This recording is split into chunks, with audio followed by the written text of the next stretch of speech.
നമ്മുടെ ആടുകൾ ആട്ടിൻകുട്ടികളൊക്കെ വെള്ളം കുടിച്ചിട്ട് നിൽക്കുന്ന ഒരു ഭാഗമാണ്.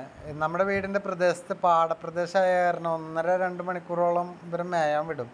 അത് ഇവർക്കൊരു മനസ്സിനൊരു ഉന്മേഷവും പിന്നെ ഒരു ആരോഗ്യവും പിന്നെ നമുക്കും ലാഭമാണ്. കാരണം കൈത്തീറ്റ കുറവ് മതി അവർ നടന്ന് മേഞ്ഞ് തിന്നുക. അപ്പം നമ്മൾ ഒന്ന് കുറച്ച് നേരം പട്ടി എന്തെങ്കിലുമൊക്കെ പിടിക്കണ്ടോന്ന് നോക്കണം എന്നുള്ളൂ. അതൊരു വലിയ ബുദ്ധിമുട്ടില്ലാത്ത കാര്യം. ഇത്രയും പുല്ലുള്ളൊരു സൗകര്യമുള്ളൊരു സ്ഥലമായ കാരണം നമുക്ക് വലിയ ബുദ്ധിമുട്ടില്ല.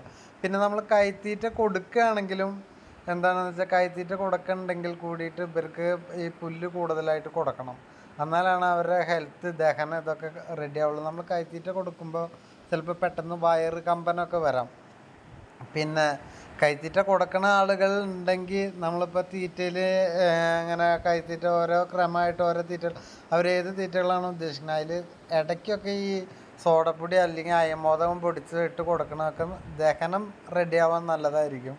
പിന്നെ എടുത്ത് ചാടി ആട് കൃഷിയിലേക്ക് ഇറങ്ങണ്ട. ആട് കൃഷി ലാഭമാണ്, പക്ഷേ നമ്മളതിന് കുറച്ച് ടൈം എടുക്കും അതിന് ശുശ്രൂഷിക്കാനും എടുക്കാനൊക്കെ.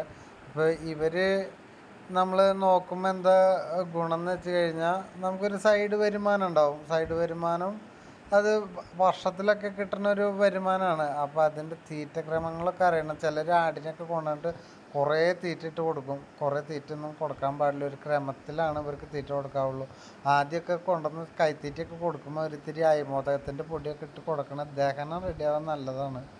അപ്പോൾ ഇതിൽ ഈ കൂട്ടിലുള്ളത് കുറച്ച് ബീറ്റിലും ക്രോസ് ബ്രീഡ് ആടുകളൊക്കെയാണ്.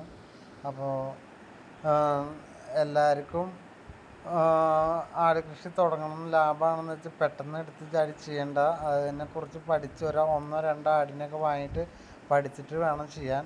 അപ്പോൾ ഇന്നത്തെ വീഡിയോ ഞാൻ വൈൻഡപ്പ് ചെയ്യാണ്. Thank you for watching.